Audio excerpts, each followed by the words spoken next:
Oke, siap. Ulangi ya. Eh, Mana tadi nih? Nah, di 8 minggu pertama ini terjadi seks diferensiasi. Jadi, kalau kita gambarkan begini, ini perubahan dari yang harusnya, pada dasarnya semua manusia itu sebelum 8 minggu itu adalah XX, gennya itu. Kemudian ada gen SRY yang merubah menjadi seorang laki-laki maskulin atau tetap seorang perempuan. Maka kebanyakan orang-orang itu laki-laki yang seperti keperempuanan. Itu karena jarang sekali yang perempuan seperti laki-laki.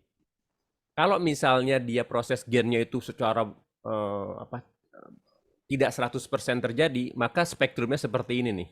Bisa jadi seorang laki-laki yang berperasaan halus, itu mungkin di level 10, atau perempuan yang agak laki-lakian, yang mohon maaf buat dadanya agak nggak terlalu terbentuk, atau kemudian sifatnya tomboy dan sebagainya, atau bahkan yang 50-50 perubahan maskulinitas atau feminilitasnya itu, sehingga dia di level 6, di level netral orang sekarang menyebutnya.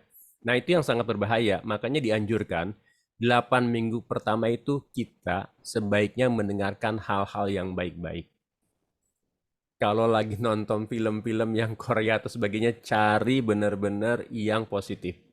Jangan mempengaruhi emosi pada waktu 8 minggu pertama. Sampai sini ada pertanyaan Ibu, Bapak? Boleh, boleh, Mister. Ya, Mengenai apa kehati-hatian kita dalam memilih akan lebih baik kan kalau tontonannya tuh yang syar'i mungkin ya.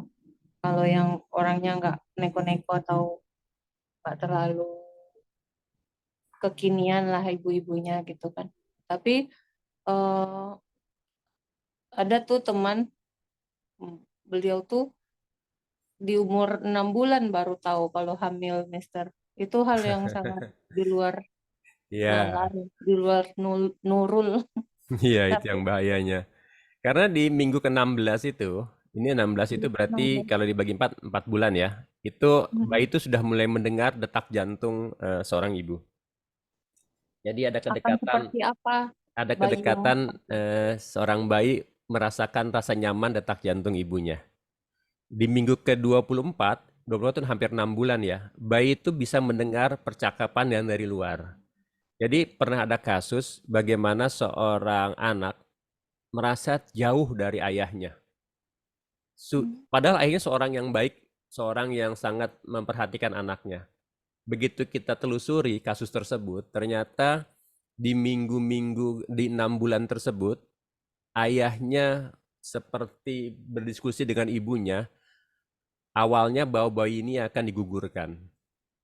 Nah, si bayi sudah merasakan perasaan itu dan tiba-tiba merasa jauh. Perasaan-perasaan itu sudah mulai tersimpan di pikiran bawah sadar si bayi, subconsciousness.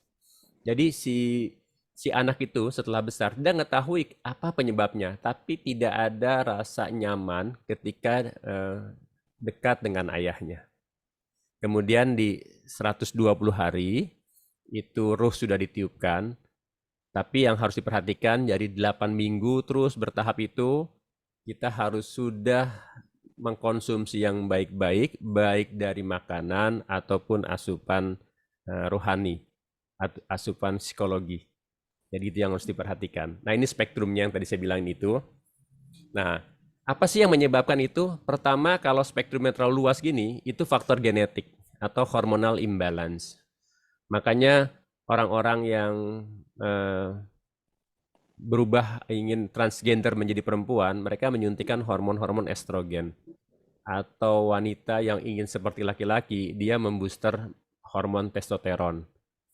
Atau juga testosteron. pengaruh lingkungan. Pengaruh lingkungan ini dari pergaulan, misalnya mereka bergaul dengan teman-teman yang mempunyai penyimpangan atau traumatik. Saya punya kasus juga bagaimana seorang perempuan yang berkali-kali melakukan hubungan percintaan atau hubungan spesial dengan laki-laki, tapi dikecewakan. Sehingga dia punya kebencian terhadap laki-laki, akhirnya dia seks orientasinya berubah menjadi seorang lesbian. Traumatik ini tersimpan di alam bawah sadar dia. Kemudian dia membenci jenis kelamin atau gender laki-laki. Traumatik ini juga ternyata sudah banyak dialami sama teman-teman kita atau generasi kita.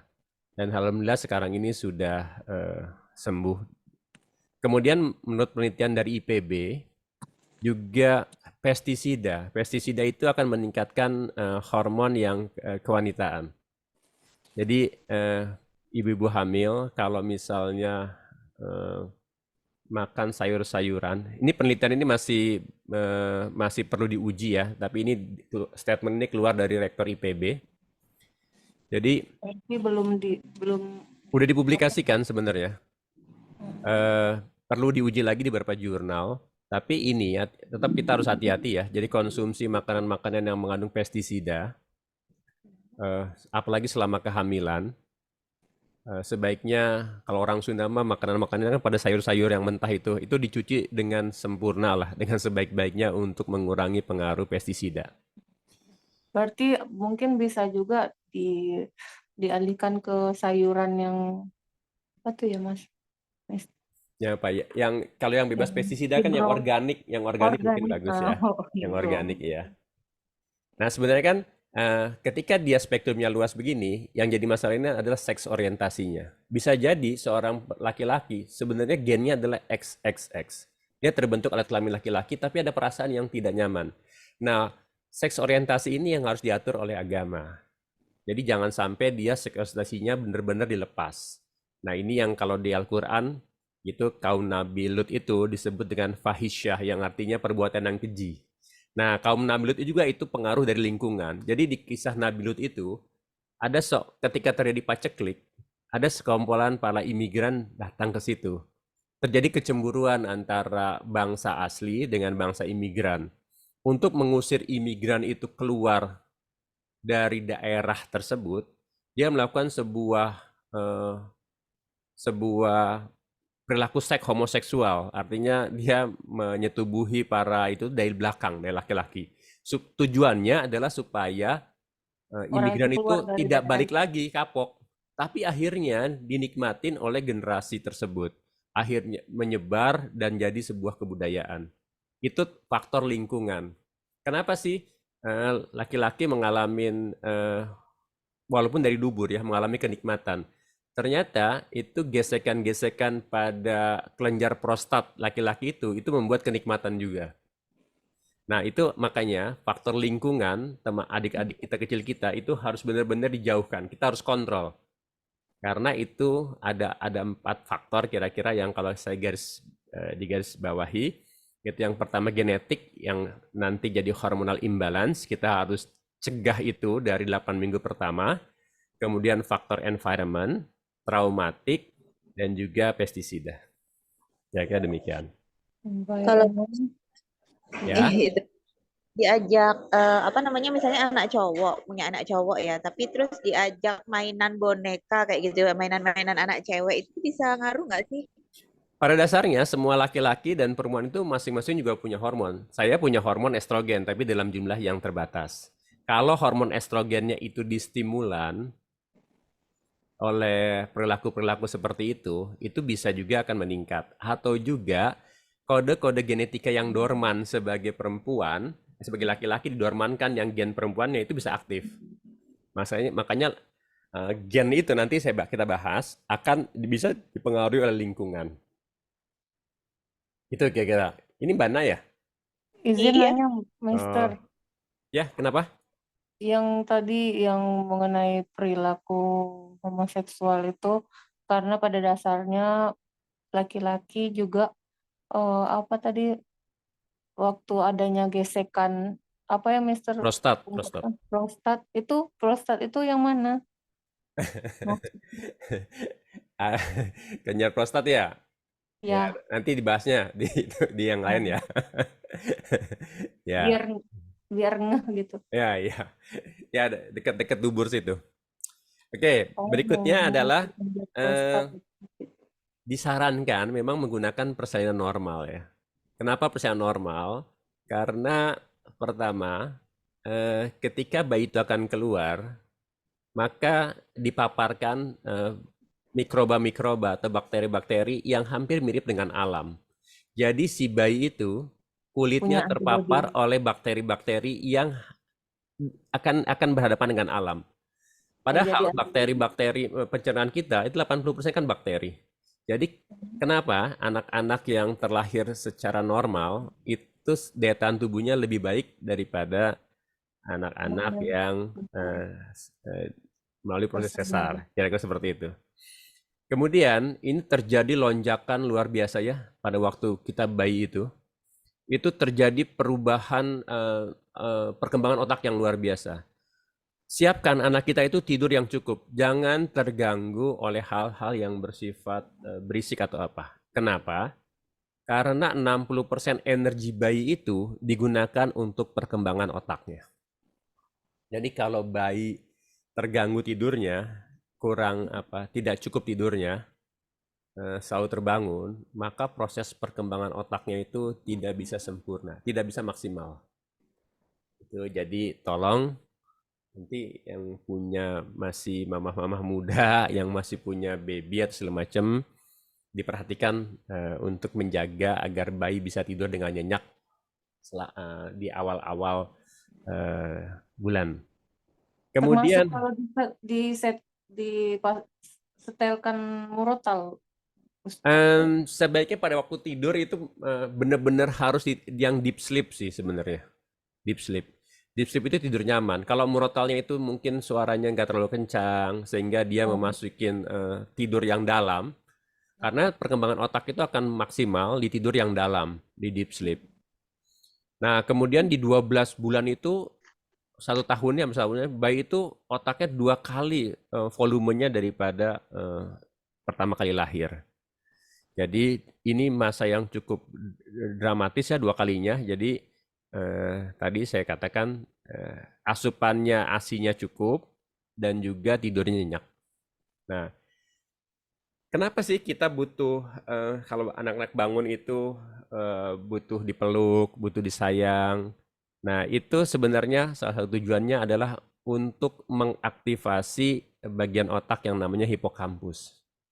Jadi yang bertugas untuk penyimpanan memori baik long term atau short term. Ya, jadi sebaiknya memang sering-sering merangkul bayi. Kemudian kenapa disarankan memberikan ASI eksklusif selain kandungannya yang luar biasa dari mulai kolostrum dan sebagainya, juga itu ternyata bisa menenangkan bayi dan mengurangi tingkat stres. Gitu kira-kira. Oke, sampai sini ada pertanyaan? Itu Lanjut aja ya. sih. Ada ini Mas, Ya. orang yang kelahiran sesar itu ya karena kondisi medis seperti itu ya, karena memang ada placenta previa atau yang lain, artinya kan itu udah terlanjur gitu, bukan karena kita nggak mau normal, tapi memang karena ada kondisi-kondisi tertentu yang mengharuskan dia memang harus persalinan sesar seperti itu. Nah, hal-hal yang menjadikan seperti itu apa masih bisa diperbaiki untuk ke depannya atau gimana kayak gitu ya? Kalau itu yang jawab anak FKUI lah. Yang mana kan FKUI nih. Oh iya tuh Mbak Nur. Oke, lanjut ya. Bisa sih sebenarnya Mbak Nah. Bisa. Bentar. Nah, ini perkembangan bayi nih ya. Child brain Nah, development. bayangin ya, kalau kita menstimulan baby ya kecil, itu terjadi 3 triliun connection per detik. Padahal koneksi-koneksi pada otak itu adalah semakin banyak koneksi pada otak, sinapsis itu, dendrit-dendrit yang menyatu, maka anak itu semakin cerdas. Otak Einstein dengan otak-otak lain ketika dibelah itu sama volumenya dengan manusia normal. Tapi yang membedakan Einstein dengan yang lain itu adalah banyaknya sambungan-sambungan, banyaknya connection-connection. Itu kira-kira yang membedakan. Nah, di masa kecil ini juga sebagai seorang ibu kita harus melakukan active communication. Jadi selalu didengarkan, kita dicoba untuk ajak bicara, tentu saja tidak pada waktu tidur ya. dan biarkan anak melakukan eksplorasi. Kenapa? Di India itu ada seorang jenius luar biasa. Orang-orang India menyebutnya manusia komputer atau manusia kalkulator karena menghitung matematika dengan cepat. Tidak ada perbedaan sewaktu kecil dengan yang lain, dengan keluarga-keluarga yang lain. Cuma ada satu yang paling spesifik yang dia ingat dan keluarganya agak berbeda dengan yang lain. Yaitu ketika pada waktu masa di bawah 3 tahun, masa bereksplorasi seorang anak, orang tuanya tidak pernah membatasi, tidak pernah melarang. Jadi semua benda-benda yang pecah belah itu diangkat semua. Yang ada di rumahnya itu benda-benda yang bukan pecah belah. Dia bereksplorasi luar biasa, mencoba ini apa segala macam. Nah, sifat-sifat eksplorasi ini yang memicu untuk terjadi connection. Jadi kalau misalnya jangan sekali-sekali melarang anak itu karena pertumbuhan otaknya yang sangat cepat memaksa dia untuk bertingkah atau bereksplorasi atau bertanya atau bertingkah aktif. Kalau kita siapkan environment itu supaya anak-anak kita bisa bereksplorasi sebebas mungkin tanpa intervensi orang tuanya, kita hanya menyiapkan fasilitas saja, maka koneksinya itu terjadi ledakan yang luar biasa. Itu kira-kira. Lanjut berikutnya. Nah, kan tadi nih, kekuatan otak tidak ditentukan oleh jumlah sel otak, tetapi jumlah hubungan yang terjadi antar sel. Nah, gitu kira-kira. Terjadi koneksinya. Nih kata ini, Buckminster ini, seluruh anak itu pada dasarnya terlahir cerdas. Semua cerdas. Tapi di tahun 0 sampai 6, kita yang membuat mereka tidak cerdas. Dengan kita melarang supaya tidak bereksplorasi, memarahi dia, membatasi dia, tidak menstimulan dia, itu yang membuat proses degenuising terjadi pada anak-anak kita. Degenuising. Jadi proses yang tidak menjadi jenius lagi kehidupan mereka. Apa sih sebenarnya yang distimulasi? Harus banyak mendengar, diajarkan sebuah new skill, disiapkan sebuah mainan baru, ditambah new skill lagi, diajak untuk bergerak, berenang, bercerita, diajak berdialog, pergi keluar, entah itu ke masjid, entah itu ke kebun, bertemu orang baru, wisata. Itu semua hal-hal yang menstimulasi otak kita. Dan itu terjadi di 6 tahun pertama, yang sangat luar biasa. Kalau itu tidak kita siapkan secara maksimal, kita tidak bisa menstimulan, kita terlalu banyak melarang, bahkan memarahinya, maka bukan jadi jenius, tetapi degenuising itu terjadi pada anak kita. Jadi sel-sel yang sudah terbentuk itu sambungan-sambungan, sinapsis yang terbentuk itu kayak hilang dengan sendirinya, akan berkurang. Kira-kira seperti itu. Nah, coba perhatikan. Perkembangan kecerdasan ya, bukan otak. 0 sampai 4 tahun itu 50%. Sampai 8 tahun itu 80% itu. Kalau kita sudah menjaga di sampai 0 sampai 8 tahun aja, kecerdasan 80% tuh. Udah menjelang jenius 80%. 9 sampai 20 tahun itu 20%. Walaupun otak kita bersifat plasticity, bisa berkembang, bisa. Tapi kecepatan penambahan sinapsisnya itu tidak secepat dari 0 sampai 8 tahun. Kita mungkin masih bisa belajar hal-hal baru dalam kehidupan ini. Terus berkembang, tapi terjadi perkembangan 0 sampai 8 tahun itu adalah sesuatu yang luar biasa buat anak kita. Perhatikan nih. Ini sinapsisnya sambungan-sambungan ininya nih. Nah, ini makin lama makin besar.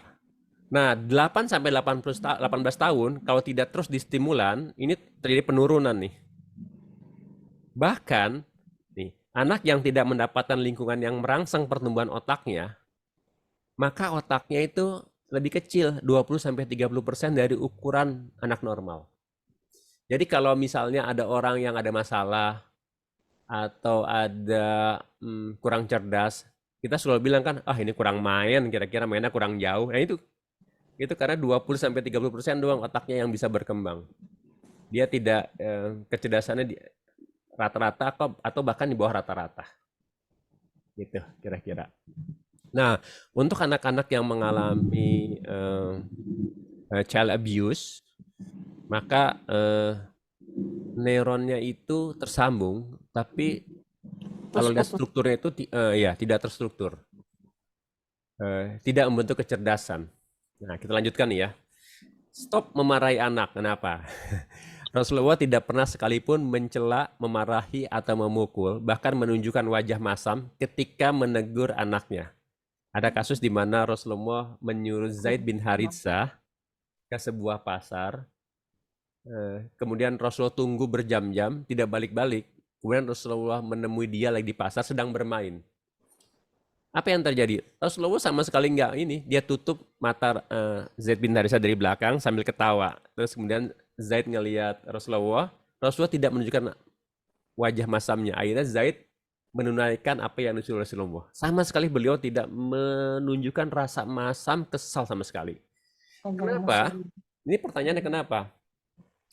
Kalau anak dalam keadaan tertekan, diancam, dimarahin terus, mau coba apa dimarahin, ini dimarahin, maka otaknya itu yang akan berkembang adalah batang otak. Kenapa? Modenya ada dua, ada fight atau flight. Fight, ngelawan, atau flight, dia menghindar atau mengurung diri. Nah, mode fight sama flight itu hanya ada di batang otak. Nah, mode fight sama flight itu diciptakan sama Tuhan ketika orang dalam kondisi berbahaya. Misalnya begini, kita melihat seekor anjing. Seekor anjing. Ada dua mode nih, kita mau lari atau kita lawan. Pada Adrenalin. pada waktu kita lawan, kita kayaknya nggak mungkin nggak berani, akhirnya kita lari. Pada waktu itu, otak yang neokortex dan sebagainya itu nggak berfungsi. Yang ada itu adalah batang otak kita. Bayangkan kalau anak kita sering kita marahin, sering kita larang, dia sering nangis. Kadang-kadang kita nakut-nakutin. Untuk supaya tidur kita ditakutin. Nanti ada hantu dan sebagainya. Bayangkan seperti itu. Yang berkembang itu batang otak. Padahal yang diharuskan, batang otak memang akan berkembang, tapi yang harus kembangkan adalah otak yang di atasnya itu loh. Otak kecerdasannya itu. Jadi bukan hanya anak yang durhaka, sebenarnya ada orang tua yang durhaka. Karena orang tua yang memarahi anaknya, mengancam-ngancam, salah sedikit dimarahin, kita lagi ngerjakan sesuatu, anak lagi aktif-aktifnya, ditegur, dimarahin sampai sesegukan, maka mode yang aktif itu adalah mode fight and flight. Ya kan seperti itu. Itu anak dalam keadaan tertekan, takut, dan sebagainya. Jadi yang bagus buat perkembangan anak itu adalah dibuat suasana setenang mungkin, seaman mungkin, dan senyaman mungkin. Kalau dia nakal, emang itu karena perkembangan otaknya lagi meledak. Kalau dia aktif, memang perkembangan otaknya lagi meledak. Dia harus secara naluriah harus menyalurkan supaya perkembangannya itu sesuai dengan fisiologi dia. Jadi bayangkan, kalau rasa nyaman itu terjadi, sambungan tuh makin besar. Tugas kita nggak rumit sebenarnya, menyediakan seaman, senyaman mungkin buat perkembangan anak-anak kita. Sampai sini ada pertanyaan? Banyak, Mister. Banyak ya. Yang lain boleh nanya ya. Ya Mbak Wid silakan. Eh, senyaman yang kita kasih itu, fasilitas itu kita tetap harus mendidik kan, Mister. Iya betul. Tapi jangan memarahi, mengancam, atau menakuti. Itu aja poinnya. Gitu kira-kira. Mungkin kita lanjutkan aja, Mister, agar Ya. enggak menyita waktu. Oke. Ada yang lain yang tanya? Ada contoh kasus nih, Mister. Anak itu eh, saya jadikan anak angkat kan, saya udah ketemunya umur 6 tahun. Dari situ sampai sekarang udah kelas 5 sekarang ya, Mister. Itu tuh susah untuk menstimulir si anak ini gitu. Oh, nanti kita Kadang bahas. Nanti kita bahas. bagaimana? dengan neneknya dan Ya, lingkungannya juga terbuka gitu. nanti kita bahas kalau gitu. Oke. Oke, ada pertanyaan yang lain terkait ini itu ada dalam materi berikutnya. Ada yang Kalau lain bisa pertanyaan? bisa bertanya Pak, Ya, siapa? Silakan. Dengan siapa nih? ini saya mau tanya ini Pak.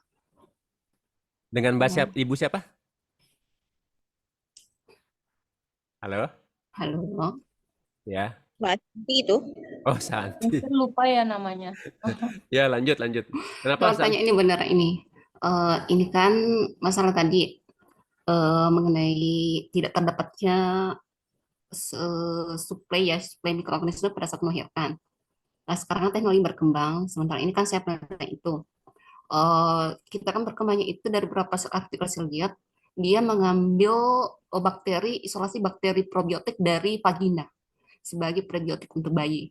Yang kedua itu kan ini tadi persis sekali yang pernah saya, Yang ini ya, iya, Ini ada yang mengenai itu yang 80%. Ya. perkembangan otak ya, perkembangan otak. Saya pernah ikut konferensi ya dari Amerika itu mengenai itu ternyata hampir sama ya dengan perkembangan dengan pada ternak. Kita itu dianjurkan sampai berapa setelah lahir. Setelah kalau saya dengar itu 2 tahun setelah lahir itu optimal untuk pembentukan otak ya, pembentukan sel. Dan setelah itu untuk hanya menstimulasi perkembangannya. Iya, Ketika itu kurang, maka itu akan berdampak setiap iya, tahap pertama akan berdampak sampai dia betul. tua. Jadi gini, di Golden Age itu, kalau kita nanti kita gambarin ya, kira-kira mana sih? Nah, ini kira-kira nih, saya gambarin nih. Di Golden Age itu ini saya di pojok kanan itu kayak saya lihat tuh, ada gambar orang ngecor, ya kan? Itu kira-kira masa 0 sampai 6 tahun itu kayak masa singkat. Bayangin ya, kalau coran itu kalau kita tidak bentuk dari awal, telat dikit, itu akan mengeras. Bagaimana kalau udah keras susahnya? Jadi, Golden Age itu adalah masa yang singkat banget. Jangan sampai kita Menentukan. gagal di situ, kira-kira.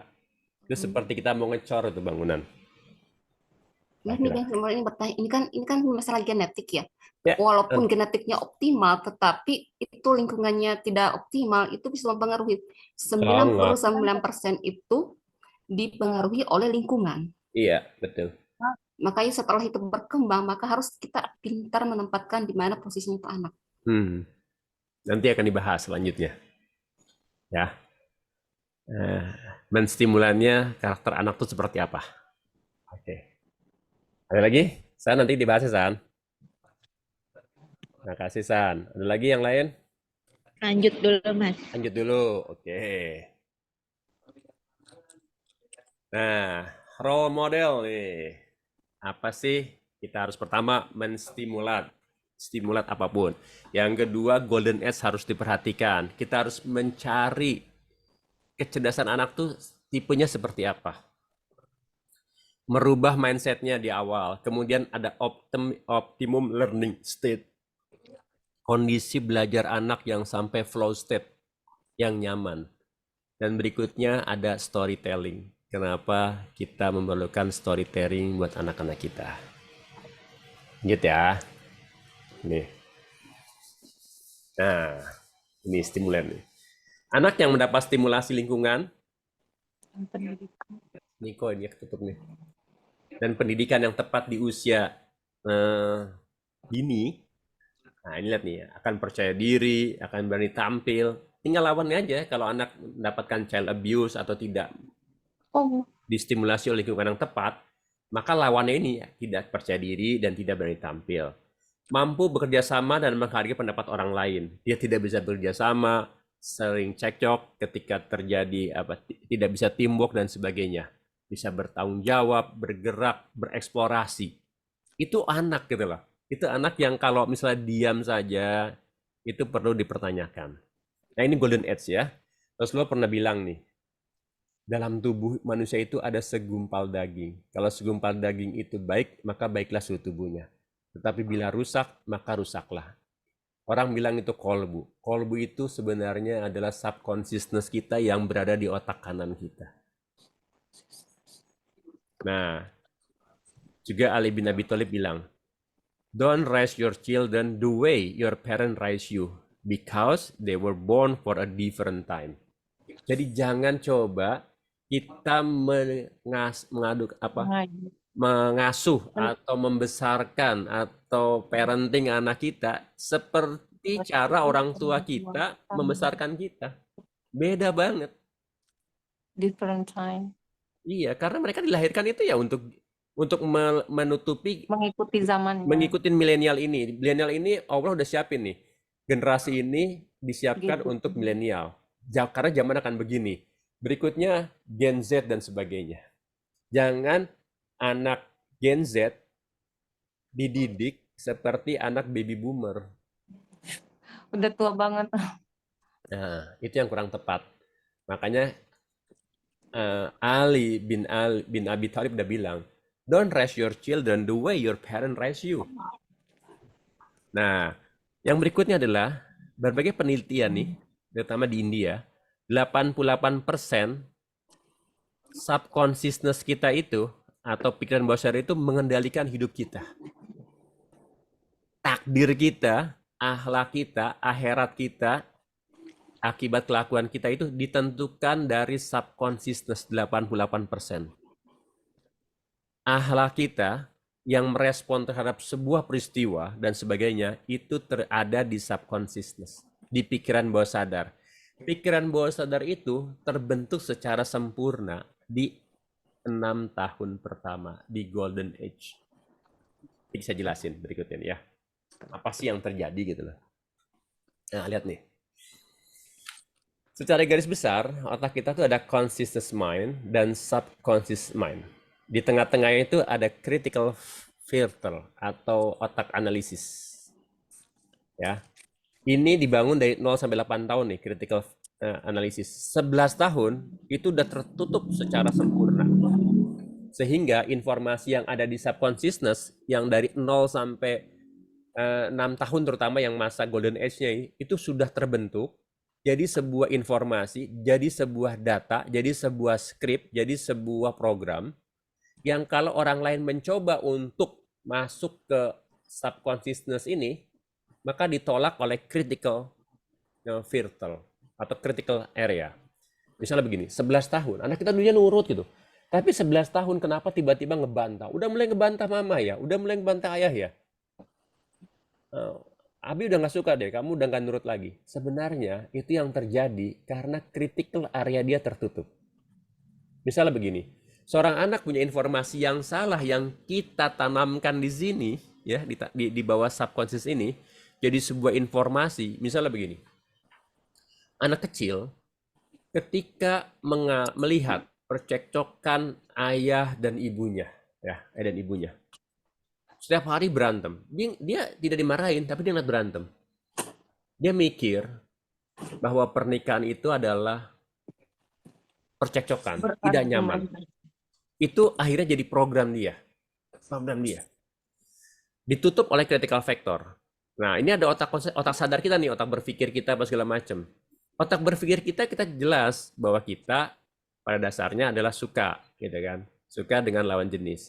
Tapi ketika dia mau ada lawan jenis, dia deg-degan. Dia tidak nyaman, mau deket pria atau mendekat wanita tidak nyaman. Apa yang terjadi? Karena di otak subconscious dia, di masa kecil dia, itu bilang bahwa pernikahan itu tidak nyaman. Jadi ketika ada orang yang mencoba untuk menikah, dia merasa itu tidak nyaman. Tanda bahwa subconscious dia melawan itu tidak nyaman. Bahkan bisa menjadi sebuah hal fisik yang luar biasa. Ada kasus kita pernah nanganin juga seorang yang jerawatan luar biasa. Ini cewek jerawatan luar biasa. Udah ke dokter kulit manapun nggak sembuh. Udah menggunakan udah skincare udah nggak bisa kehitung lah. Begitu dicoba untuk dicari di inner child wound-nya, luka batin kecilnya, dia punya program bahwa nikah itu tidak nyaman, tidak enak. Terus kenapa hubungan dengan jerawat? Jadi jerawat itu terbentuk supaya lawan jenis dia menolak dia. Begitu dahsyatnya. Alam bawah sadar itu, Mister. Iya, pikiran bawah sadar dia tuh, subconsciousnya itu menolak begitu. Nah, ini Di 6 tahun pertama itu critical area nggak, apapun yang kita katakan, apapun yang kita masukkan, lingkungan, nearest environment-nya, kulum mauludin yuladu alal fitrah. Semua anak itu fitrah. Kita mau jadikan majusi, Yahudi atau Nasrani, itu tergantung nearest environment-nya, orang tuanya.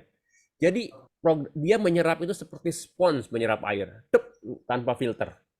Kalau misalnya kita memberikan subconsciousness nih misalnya, kamu nakal deh. Otaknya bilang, saya nakal. Saya nakal. Nanti sudah besar, dicoba untuk dijelaskan, kamu tuh nggak nakal. Enggak, saya nakal. Karena nggak dibatasin oleh critical area tersebut. Udah ditutup.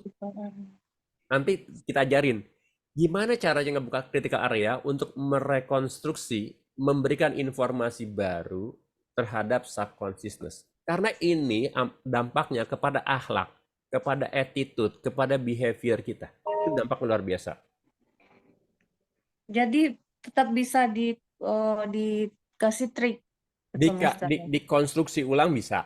Konstruksi. Dikonstruksi ulang. Nah, tapi banyak orang yang nggak menyadari ternyata dia punya luka batin yang di bawah sadarnya, sehingga menjadi karakter dia saat ini. Banyak kita pun mungkin tidak menyadari ternyata ada program-program yang salah di otak kita. Nah, program ini sebenarnya diciptakan, ada mekanisme critical factor supaya kita tidak mudah dipengaruhi orang. Asalkan subconsciousness di bawah critical factor itu, critical filter itu program yang baik. Misalnya begini, kita mau pergi ke kantor pagi-pagi. Kita mikir nih, ini badan kok capek banget gitu kan. Badan kok capek banget. Tapi ini meeting penting. Terjadi pergolakan pikiran kan. Kayak ada yang bisikin, kalau kita namanya Malakia sama Setonia. Fujuroha wa taqwaha. Nah, fujuroha wa taqwaha. Kayak dia ngomong gitu kan. Itu sebenarnya itu pengalaman-pengalaman yang masa kecil, program-program yang adu diskusi. Pertama gini, yang pertama itu tujuannya baik, supaya kamu jangan sakit, kamu istirahat aja. Itu dia mencoba untuk melindungi kita supaya kita tidak terkena kondisi sakit. Makanya badan letih, tuh badannya sakit banget. Yang satu ngomong nih, ada program lain yang pernah kita dengar juga, yang udah menjadi belief system di bagian subconsciousness ini, bilang begini, penting loh, ini rapat penting, kamu ke depan itu, mau kan kamu jadi orang kaya, kamu mau jadi gini, itu jalan tuh, program itu jalan. Jadi saling ngomong tuh, saling ini. Jadi kalau dibilang sekarang itu bisikan setan, bisikan malaikat, itu benar. Itu tapi bentuknya udah program namanya script life yang tadi kita sebutin ini. Ini script life-nya mau malaikat atau setan. Jadi kalau misalnya bulan Ramadan, katanya setan dibelenggu, tapi kok masih ada bisikan-bisikan. Nah ini, yang sekarang jalan itu adalah bisikan setan, program setan, atau program atau script life-nya malaikat yang diinstal terutama di 6 tahun pertama masa perkembangan anak kita. Kira-kira seperti itu. Nah, apa yang ada di dalam sini sih? Itu ada kebiasaan. Kita naik sepeda nih, belajar naik sepeda, terus naik sepeda kan. Lama-lama dihafal, tiba-tiba kita nggak usah mikir lagi. Kita makan, kita buka pintu, kita ngomong, kita merespon sesuatu, kita marah. Itu semuanya di subconscious mind. Tuhan ciptakan itu supaya kita nggak capek-capek lagi. Itu program otomatis. Masalahnya, program otomatis itu ada akhlak, ada intuisi, ada long term memory. Bener nggak isinya? Baik nggak isinya? Karena implikasinya itu ke akhirat. Seorang yang mempunyai program yang salah di masa kecilnya, dia akan berlaku impulsif, berlaku tidak menyenangkan teman-temannya, menyebelin apa segala macam. Dampaknya ke akhirat. Itu bahayanya. Karena udah menjadi sebuah kepercayaannya. Kalau kita kasih tahu, dia tetap kekeh. Karena apa? Critical factor melindungi dia. Bahwa apa yang dalam ini itu sebuah belief. Apa yang di dalam, di bawah ini, di subconscious ini adalah sebuah kepercayaan. dia akan mempertahankan mati-matian. Dia seperti makhluk hidup yang mencoba untuk mempertahankan apa yang ada di dalam belief systemnya. Belief system adanya di subconsciousness. Sampai sini ada pertanyaan?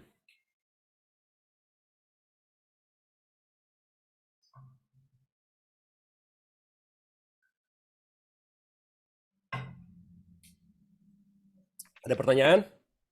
Untuk menghilangkan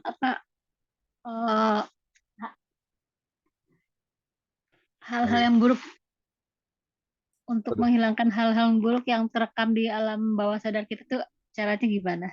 Ada nanti lanjutannya, ada. Siap. Dia siapin dong, nanti kita masa nggak ada? Pasti ada lah. Ya, Kepo siap. ya, Mister ya. Kepo. Kayaknya memang harus bertahap juga biar paham ya, Mister ya. Ini yang subconscious dulu nih, kira-kira. Jadi kalau program itu bisa diinstal, bisa dia di uninstall nggak? Bisa dong. Nah, masalahnya kita diinstal itu secara sadar atau tidak sadar. Kita nggak sadar. Misalnya gini, kan tadi tuh ngelihat ngelihat sesuatu yang tidak menarik, dia bisa mendefinisikan sendiri tuh. Itu kan otomatis terinstal tuh. Oh, ini tidak baik, segala macam. Padahal dia pikir itu, dia kan nggak mencoba untuk menginstal, tapi tanpa disadari itu terjadi proses penginstalan, jadi sebuah kepercayaan dia. Ketika dia misalnya waktu kecil ngelihat orang ngomong di muka umum diketawain, maka otaknya bilang ngomong tempat itu tidak menyenangkan. Dan dia ngelihat temennya itu keringetan, deg-degan, mukanya pucat. Maka supaya melindungi dia dari situasi itu, akan terjadi hal yang sama. Dijalankan program jantung debar-debar, grogi dan sebagainya ketika berbicara di depan umum. Nah, program itu jalan supaya melindungi dia agar terhindar dari berbicara di depan umum. Tanpa dia sadari itu terbentuk. Gitu. Nanti apa saja sih yang membentuk subconsciousness ini? Kondisi-kondisi apa? Nanti kita jelasin. Jadi karena itu 88% menentukan hidup kita, tolong ya ini yang udah kelewat anak-anaknya, buat nantilah yang kalau udah masih punya cucu atau sebagainya, atau yang masih muda yang masih punya anak lagi, ini bener tolong dijaga di 6 tahun pertama. Sayangnya memang ketika nikah itu nggak ada sekolah parenting, padahal ini penting banget ya buat pembentukan generasi berikutnya. Bahkan yang pernikahan muda itu ya atas dasar cinta saja, tidak punya pengetahuan yang cukup untuk proses parentingnya, proses pengasuhannya. Nah, ini yang masuk ke subconscious kita nih. Repetisi terjadi berulang-ulang. Ketika kita bareng anak-anak bandel nih ya, anak nakal ya, maka yang terjadi di otak dia anak bandel dan dia anak nakal.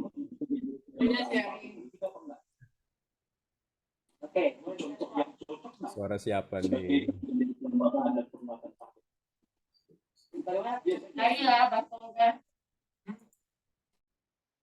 Nah, kemudian ketika misalnya kita lihat anak kita ajarin susah, kita bilang gini, dasar anak bodoh. Nah, udah.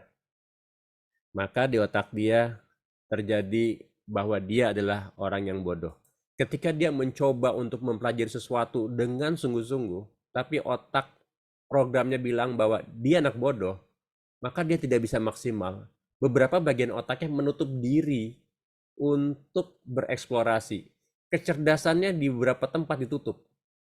Informasi tidak bisa masuk karena langsung diblok sama program itu bahwa dia adalah anak bodoh.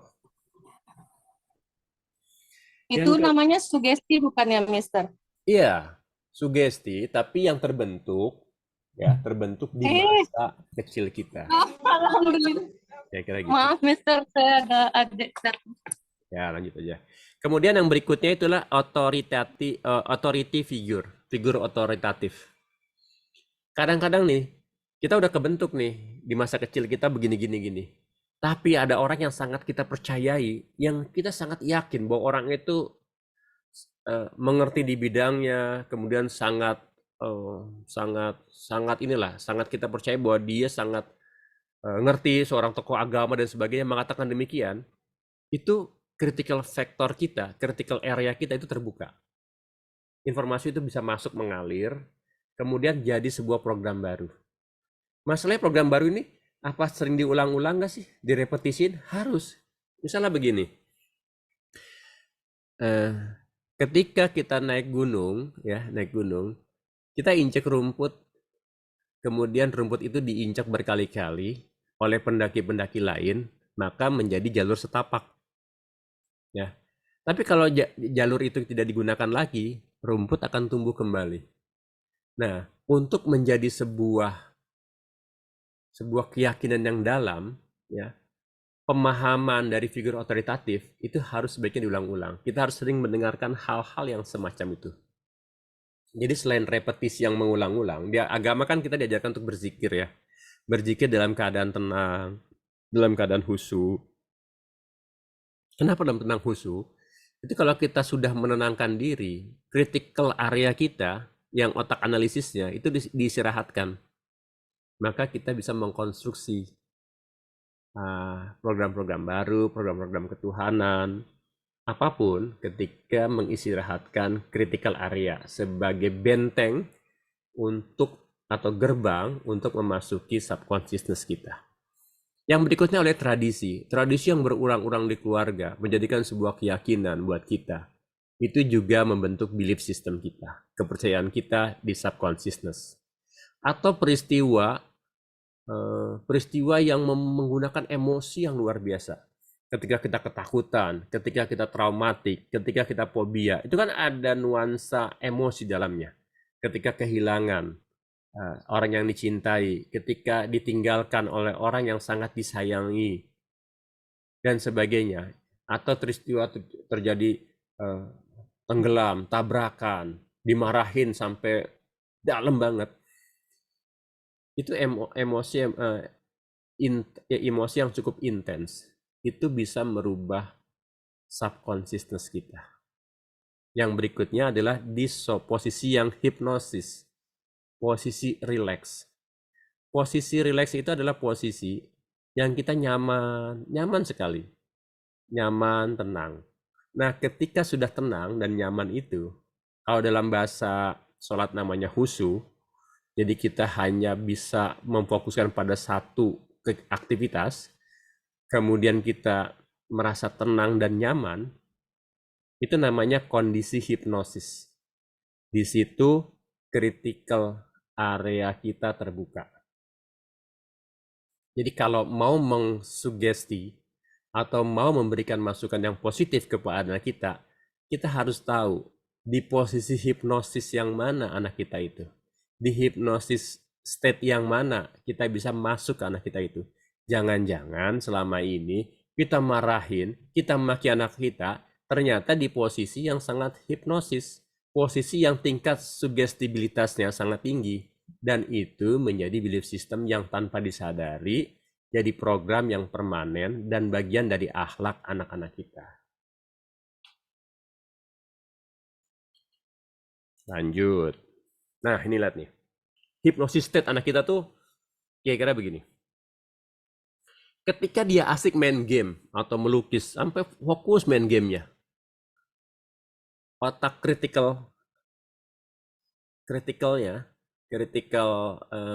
factor atau critical areanya yang ngeblok itu lagi terbuka tuh. Jadi kalau mau ngasih sugestibilitas pada waktu main game, jangan dimarahin dulu tuh. Kalau kita bentak anak ini, anak malas segala macam pada waktu main game, wah, padahal itu tingkat sugestibilitas sangat tinggi. Pada waktu dia menangis, waktu marah, waktu sedih, waktu takut, itu adalah tingkat sugestibilitasnya dan critical areanya terbuka. Nah, di saat dia misalnya sedang ketakutan, kita marahin. Nah, itu salah kita. Ketika dia lagi menangis, jatuh menangis atau segala macam, malah kita marahin. Padahal itu area tingkat sugestibilitas yang sangat tinggi. Makanya kalau Imam Sudais, waktu nakal ada tamu, ya Imam Masjid Haram nih, waktu ada tamu sering naburin pasir ke makanan dan ke tamu tersebut, orang tuanya kesel, dia ketakutan. Orang tuanya kesel dibilangnya apa? Sudah nanti kamu kalau besar jadi imam Masjidil Haram. Apa yang terjadi? Dia jadi imam Masjidil Haram. Coba, siapa yang lagi marah bilang doain baik-baik sama anaknya? Coba, ada nggak? Saya belum sanggup, Mister. Saya belum Belum. punya keturunan. Oh, oh gitu. Oh gitu. Buat ponakannya deh nggak apa-apa, ponakan dulu. Ya, insya Allah. Jadi kira-kira siapa? Kita rata-rata nih, sebagian besar orang tua itu marahin anak lagi sedih, lagi takut, lagi ngelamun, malah dimarahin, bukan didoain yang baik-baik. Coba siapa yang lagi marah doain baik-baik anaknya, ada nggak? Halo, mana kemana nih? Ada kemana? Jadi tolong ya, siapapun harus mencoba untuk memberikan doa-doa yang terbaik. Ini kondisi-kondisi hipnosis nih. Main game, lagi menangis, marah, sedih, takut. Anak kita nangis, jatuh, dimarahin. Itu tingkat sugestibilitasnya tinggi. Jadi nanti di otak bawah sadar bilang, mama itu pemarah. Karena dia udah masuk ke subconsciousnya. Lagi ngelamun atau bingung. Atau kaget. Atau dia kagum terhadap suatu nih. Lagi kagum gitu. Dia kan kecil kan suka kagum ya melihat suatu tuh ya. Nah itu ucapin kata-kata doa-doa. Kita maunya apa? Kamu pinter ya. Kamu anak yang baik ya. Walaupun dia nggak dengar kita, kayaknya fokus di situ ya. Fokus di apa? Fokus di apa yang dia kagumi, apa yang dia lihat, apa yang itu tetap itu doakan. Itu tingkat sugestibilitas anak kita sangat tinggi. Atau lagi nonton atau fokus baca gitu. Nonton dia sampai nggak berkedip gitu. Biarin aja. Tapi kita kasih sugestibilitasnya sangat tinggi. Apapun yang kita mau, silakan diucapkan pada kondisi-kondisi tersebut. Atau saat anak bagi informasi, dia ngeliat sesuatu sampai bingung nih, ini bagus semua segala macam. Nah itu juga tingkat sugestibilitas sangat tinggi. Tapi waktu ngasih tingkat sugestibilitasnya, jangan menggunakan kalimat negasi. Misalnya begini, jangan nakal ya. Nah, coba kita bayangin. Saya misalnya bilang ke Mbak Ina, Mbak Nah, coba jangan pikirin makanan kesukaan Mbak Nah. Jangan pikirin mie Aceh misalnya. Di otak pikirannya apa? Kalau suruh bayangin, mie Aceh kan? Maka otak tidak mengenal kalimat negasi karena otak menyimpannya dalam bentuk gambar. Kalau kita bilang tidak nakal, jangan bodoh, maka otak nyimpannya kalimat bodoh, nakal. Ganti kalimat ketika lagi melakukan sugesti kepada anak kita di tingkat yang sugestibilitas, jangan menggunakan kalimat negasi atau negatif. Kamu pinter, kamu pandai. Oke, Mas Chandra. Ya, monggo Chandra, silakan. Halo Mas Ben, mau nanya Mas Ben, kalau Ya. kita mau bilang nggak negatif misalnya, jangan jempol gitu, gimana kalimat positifnya Mas Ben? Jangan jempol, maksudnya jangan jempol apa? Jangan jempol tuh apa sih? Jangan ngemut jempol gitu. Jempol itu ngemut jempol Oh, ya. ya ulah. Kalimatnya kan bisa. Ngemut permen aja kamu ya, ngemut apa gitu. Kan bisa begitu digantinya. Ngemut permen, ngemut apa gitu kan. Kan bisa diganti gitu. Ngemut makanan yang kamu makan yang sehat aja gitu kan. Itu kan nggak kalimat negasi. Cari padanannya, kecuali nggak ada padanan sama sekali. Oh, Tapi cari padanannya, berusaha untuk itu. Apalagi tadi di kondisi-kondisi ini nih Chan. berarti sugestinya waktu main game itu Mas Ben? Ya bisa main game, tapi yang game yang sampai dia flow ya, sampai dia wah gitu loh. Itu bisa tuh. Bisa. Suaranya kok jelek ya? Kenapa? Masalahnya anak-anak Putus. suaraku putus. Hah? Yang lain gimana? Iya. Oh gitu. Masalahnya Sudah bagus kok, tadi putus. Sudah enggak Eh. barusan. masalahnya adalah pada kondisi-kondisi ini kita banyaknya doain anak kita yang jelek-jelek. Itu masalahnya. Itu kesalahan kita tuh. Ya kan? Jadi ini ada bapak-bapaknya siapa? Ibu-ibu semua ya? Nah, jadi sebaiknya kita coba untuk mendoakan anak-anak kita yang baik-baik ya. Kondisi sedih. Kenapa sih kalau orang-orang yang teraniaya itu doanya terkabul? Karena critical factornya lagi terbuka. Dia langsung Ya, akses tuh ke mikrokosmis ketuhanannya. Ya, jadi hati-hati tuh sama orang-orang yang teraniaya. Doanya tajam. Lanjut. Nah, ini. Mau pertanyaan ini. Ya, silakan. Apa? Oh, ini kan berlaku sama mahasiswa ya? Kok saya jengkel sama mahasiswa? Nah, Kok Kak. ini kok saya kayak ini, kadang-kadang saya jengkel sama mahasiswa. Gimana? Oh, ini pemilik ini yang ini. Saya ini kan begini, kayak ini supaya kita kan menjaga etika, supaya dicontoh anak-anak kan. Yang Hmm. begini. Oh, ini pemiliknya ini yang tidak datang. Oh, ini anggota DPR kok sibuk sekali. Supaya enggak. Cuma orang dewasa tuh kondisi-kondisi tertentu aja masuk ke hypnosis state. Jadi kondisi-kondisi kalau biasa itu dia kalau gelombangnya gelombang beta. Jadi critical areanya aktif-aktifnya. Kecuali dia misalnya kondisi khusyuk, kondisi lagi tenang, lagi menjelang-jelang tidur, lagi apa ya? Lagi Main kondisi yang game, orang berlaku tua. nggak sama main game? Nggak bisa kalau orang-orang dewasa, hampir jarang. Karena kalau anak-anak 0 sampai 6 tahun itu, masih 8 tahun critical factor-nya masih agak terbuka-terbuka. Gampang banget anak fokus, gampang banget anak ngelamun, main game, kagum terhadap suatu, mencoba untuk kayak flow gitu gampang. Nah, orang-orang kita dewasa itu kondisi-kondisi tertentu aja yang bisa, misalnya gini, kalau kita lagi buang hajat, itu kondisi critical area kita tuh, mohon maaf, itu lagi terbuka tuh. Siapa ya? Berbagai penelitian. Begitu lepas tuh, kayak gitu tuh, ya. Itu sebenarnya kritikalnya itu. Kalau mau ngasih sugesti sendiri tuh boleh tuh, bagus tuh.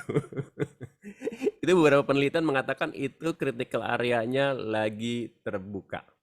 Kayak kira gitu. Jadi kalau Seperti orang-orang orang nanti, besar ya, orang dewasa nah, nggak nanti orang-orang mempan besar ya. ada lagi kondisi-kondisinya. Kita akan bahas nanti ya.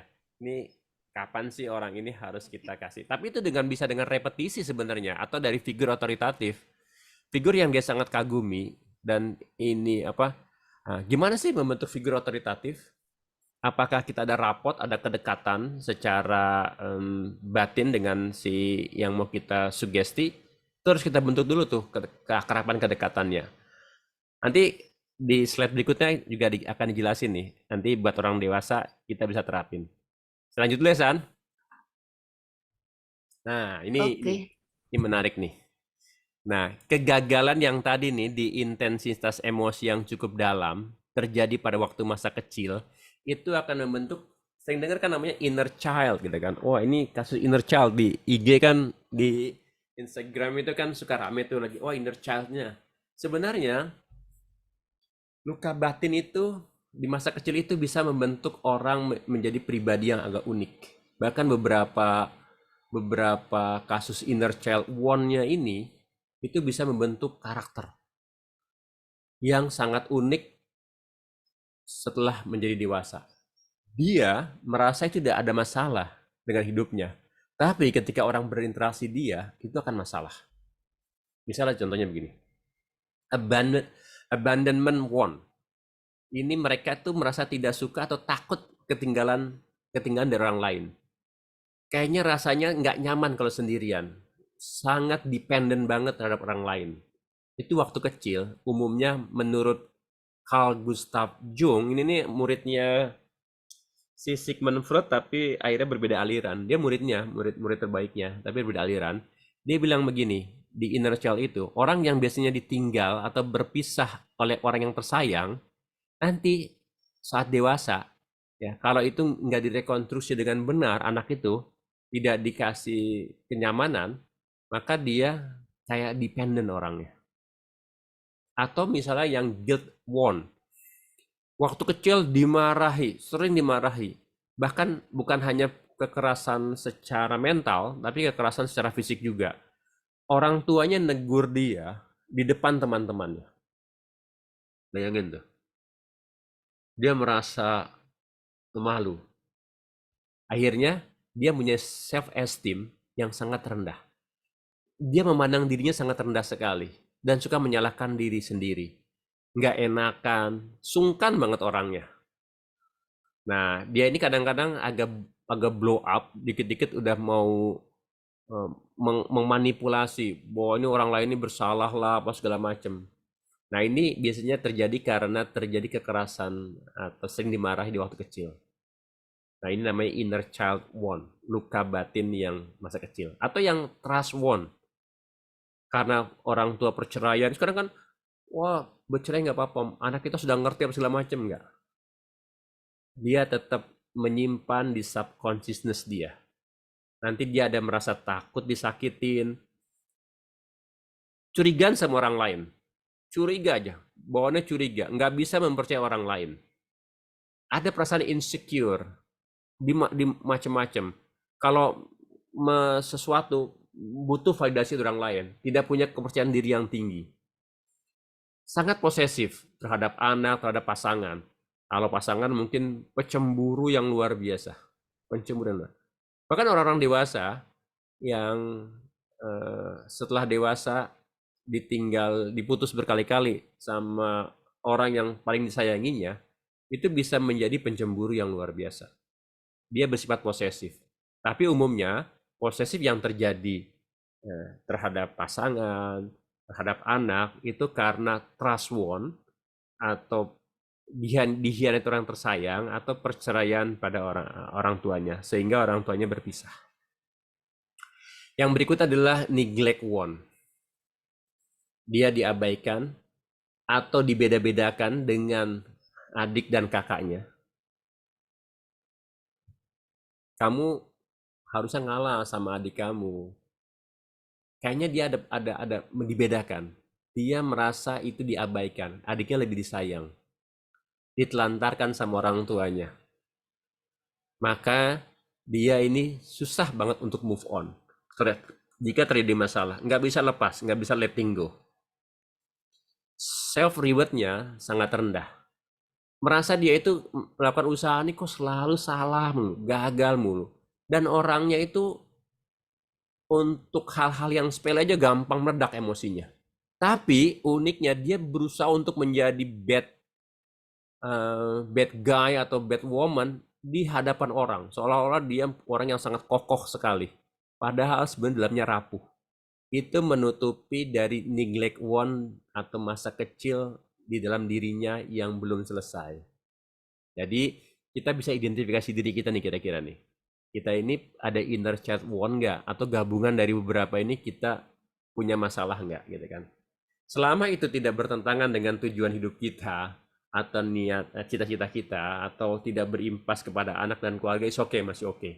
Tapi ketika dia sudah berbenturan dengan niat kita, berbenturan dengan orang-orang sekitar kita, nah ini kita harus perbaiki inner child-nya. Ada pertanyaan? Ya Kak, saya mau tanya. Dengan siapa nih? Saya Ayu dari Bekasi. Saya Ya, Ayu Kak dari Bekasi. siap, Mbak Ayu. Ini Kak, hari ini kita dikejutkan oleh berita seorang ibu yang menyemplungkan anaknya ya ke dalam bak. Karena dia itu mengalami postpartum apa ya? Ngalamin apa? Dia, Hah? Sorry? nah ini pengalaman saya nih Kak sebagai seorang ibu yang punya dua balita gitu ya. Aduh, Terkadang asik kita nih. juga iya terkadang kita juga ngalamin gitu yang namanya apa sih kayak ya bisa disebut mungkin postpartum ya yang emosi yang tiba-tiba gitu.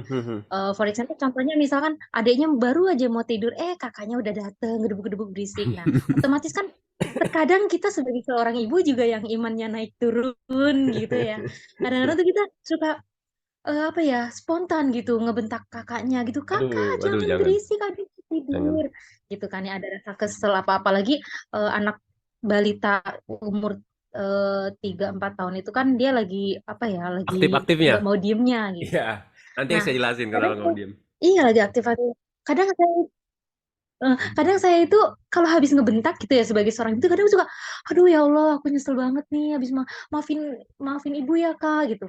Nah, eh yang saya mau tanyakan nih ya, kadang hal-hal yang seperti itu, yang spontanitas seperti itu, bentakan-bentakan kecil itu yang apakah bentakan-bentakan kecil itu akan membekas di hati dia atau enggak? Itu saya kadang khawatirnya gitu. Kadang makanya suka ngerasa bersalah, ya Allah jangan-jangan barusan bentakan aku tuh ngebekas di hatinya gitu loh Kak. Nah, pertanyaan tuh gimana sih caranya supaya kita tuh sebagai seorang ibu itu bisa lebih apa ya? Bisa lebih manage apa sih emosi, kontrol emosi gitu. Bisa lebih ngerekam, terlebih namanya ucapan kan adalah doa ya. Bisa lebih ngerekam ucapan gitu supaya kita tuh nggak apa ya, ada anak yang rasa, "Ih, aku dimarahin terus nih sama ibuku," gitu. "Ih, ibuku lebih sayang ke adikku," gitu loh. Itu aja sih, Iya, Kak. iya. Terima kasih, Kak. Kalau dimarahin begitu nanti statusnya kayak gini nih. Dia tuh batang otaknya yang tumbuh. Ini kecerdasan turun. Pertama Mm-mm, ini, betul. dia kan modenya mode fight sama flight. Nah, yang bahayanya lagi itu dia lagi terkejut atau kaget dimarahin. Itu masuk ke subconsciousness dia. Bisa jadi nanti dia self esteemnya sangat jelek tuh. Jadi ketika Nabi ada anak kecil ya dipangku sama Nabi, kemudian kencing. Kata Nabi biarin dulu, dia ada sampai tuntas ya. Kemudian ibu itu narik agak kasar. Anaknya itu dari Nabi digendong sama dia. Terus kata Nabi bilang gini,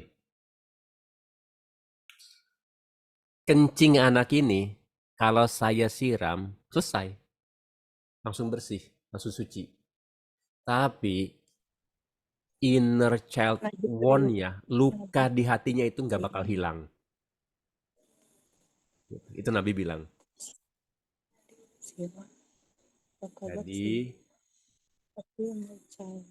Jadi hati-hati. Bukan saja anak durhaka, jangan-jangan kita Orang tua bagian juga. dari orang tua yang durhaka. Kita punya kontribusi terhadap anak kita. Akhlaknya, imannya itu di 6 tahun pertama ini. Itu yang akan diminta pertanggungjawaban oleh Tuhan. Walaupun udah besar ditanggung jawab dia, tapi kita punya kontribusi terhadap akhlak anak kita. Kalau dia nanti juga marah terhadap anaknya, agak pemarah semacam, dia punya program. Turunan dari kita. Iya, memarah itu adalah cara terbaik untuk menasihati anak. Cara terbaik untuk menjadi memutuskan sesuatu apa sebagainya. Karena setiap anak nanti beda-beda tuh menyikapi marahnya itu. Tapi kalau kata Nabi, luka itu nggak bakal bisa hilang. Kecuali nanti kita ada caranya nanti ya. Kita kira-kira Mbak Ayu. Tanda tanya Ustaz. Hah? Oh, Ustaz. Kenapa? Tanda Hah? boleh izin tanya? Ya boleh. Bukan Ustadz loh saya. Jangan salah. Ayo apa? Jangan Siapa? bener ya. Ya. Gini, Mister. Saya tuh mungkin beberapa bulan yang lalu kita pernah sharing tentang itu parenting juga, tapi dalam lingkup bahasa Inggris ya, Mister. Terus saya ungkapkan bahwa saya tuh sering itu, maksudnya untuk mengkat kayak gitu tuh gimana metodenya, Mister Ustadz, untuk mengkat Gimana? masa lalu? Oh, Oh, memperbaiki masa lalu. Bisa, memutus bisa. memutusnya aja. Bisa. Nanti dijelasin di sini. Sebentar, ini tuh baru slide ke-18. Saya isinya ada 82 slide. Gimana? Mau terusin dulu nggak? Berapa episode, Mister? Mau terusin dulu nggak? Lihat tuh. Ya Boleh. ini kan 18 nih ya. Lihat tuh saya tuh. Terus saya berapa nih? 81, 82, thank you. Jam berapa selesainya, Pak? Oh enggak, kita buat episode aja, dipermudah aja, Buat dipermudah. episode boleh. Ini kan sampai 9:30 ya. Aduh. Ya Oke, oke, masih jauh banget nih. Oke, oke. Ya lanjut ya. oke, Mister. Seru soalnya nih. Ntar. Mister. Nah, ini ada Maria Montessori, ini seorang dokter dari Itali. Dia bilang gini ya, lihat nih. Jika orang tua, orang dewasa manapun yang berhasil dengan anak memahami pentingnya 6 tahun pertama kehidupannya, nggak ada yang berani menyempelekan periode ini. Dia punya uang, dia raja, dia apa? Nggak bisa. Nggak bisa membeli waktu yang diulang lagi. Jadi jangan sia-siakan 6 tahun pertama atau penyesalan. Gitu dia bilang.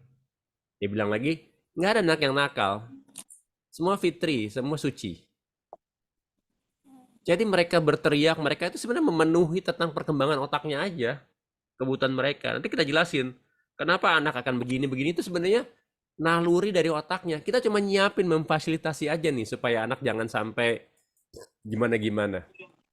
Tapi yang penting adalah bahwa kita tahu cara memfasilitasinya. Gitu. Siapa nih Tasin Oke. Odos? Siapa nih begadang dong kita? Oke, lanjut ya. Nah, ini juga bilang nih, sensitive period nyebutnya kalau si Handstock ini nih. Ini 6 tahun pertama itu pematangan macam-macam lah, kira-kira singkat aja nih. Nah, ini nih. Anak yang mendapatkan pengasuhan yang tepat dan benar Pak, menjadi individu yang percaya dan cerdas. Tapi kalau yang mendapat child abuse, perlakuan buruk, pengasuhan buruk, ini akan terjadi luar biasa nih. Seorang yang pemurung, kurang semangat, itu udah pasti ada penyimpangan. Nanti kita bahas lah kira-kira ini. Nah, ini nih. Role model. You should be a role model for your family. Kira-kira begitu. Lakotkan lakum fi rasulillahi. Orang tua juga harus menjadi role model. Bagaimana sih anak belajar? Anak belajar ini niru, lihat nih. Orang ayah bilang jangan main handphone, tapi sama-sama main handphone nih. Karena children learn by seeing, not by lecture. Dia tuh belajar dari melihat, dia berimitasi. Guru kencing berdiri, berarti gurunya laki-laki ya, gitu ya, kira-kira. Kalau children melihat, itu pasti anak kecil itu anak yang imitasi.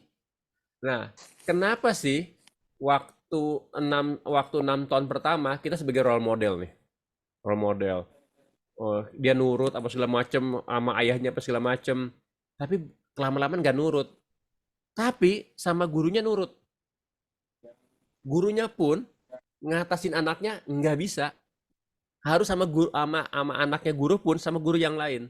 Kenapa? Karena orang tua sudah mulai menunjukkan ketidakkonsistenan. Anak kehilangan role model. Dia mencari role model lain. Role model gurunya kayak di sekolah, role model temennya, atau role model film. Berarti Tapi kan ketika seseorang anak nggak mau ngikutin kata orang tuanya, berarti dia menilai udah orang tuanya kehilangan itu role tidak model konsisten. orang tuanya itu, iya. Kecenderungan dia akan mencari role model yang lain. Bisa role modelnya itu dari siapa namanya nih? Siwon, orang Korea. Atau dari Fajar, the Bang Sad Choi Boy. Masalahnya, gini atau Mr. Ben. masalahnya ketika mendapatkan masalah, nih lagi masalah, lagi kritis, lagi banyak masalah, seorang anak atau seorang ini cenderung akan melakukan sesuatu mencontoh idolanya. Itu masalahnya. Dia akan ke default idola itu. Nah, orang tua misalnya begini. Orang tua pertama-tama anaknya di role model, tapi orang tuanya sering berbohong, tidak konsisten, sering jadi pemarah, apa segala macamnya. Kalau dia cerita tentang sesuatu ke anaknya, udah langsung marah dulu. Nggak seperti Nabi. Nabi dengerin Pekat. dulu. Dia langsung resisten, reluctant, langsung marah. Maka dia tidak mau cerita lagi kepada anaknya, kepada orang tuanya. Dia tahu bahwa jujur atau cerita itu pasti Blocking. tidak enak. Karena programnya ada keyakinan gitu. Jujur sama dengan tidak enak.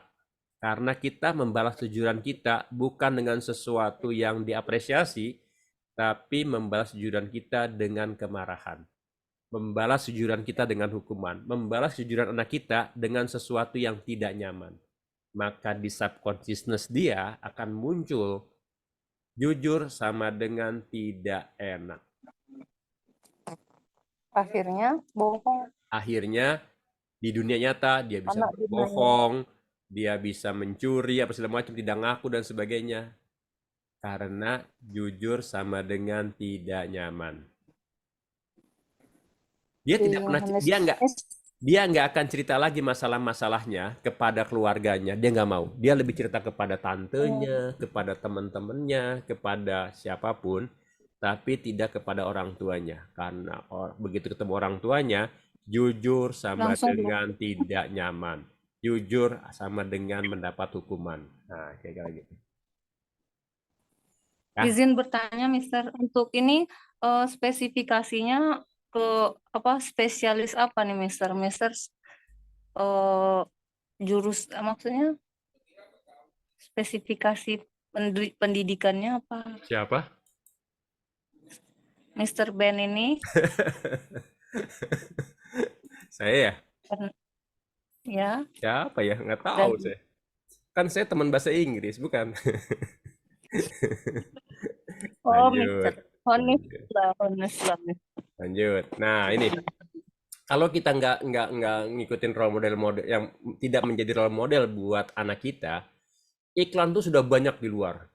Nah, iklan sekarang itu menggunakan teknik namanya pengaruh non rasional dengan gambar, dengan bau makanan, dengan pencahayaan warna-warni. Itu dia pelajarin tuh. Apalagi menggunakan subliminal message. Dia tidak sadar masuk ke subconscious dia, dan itu menjadi program-program baru, menjadi skrip-skrip baru di subconsciousness dia.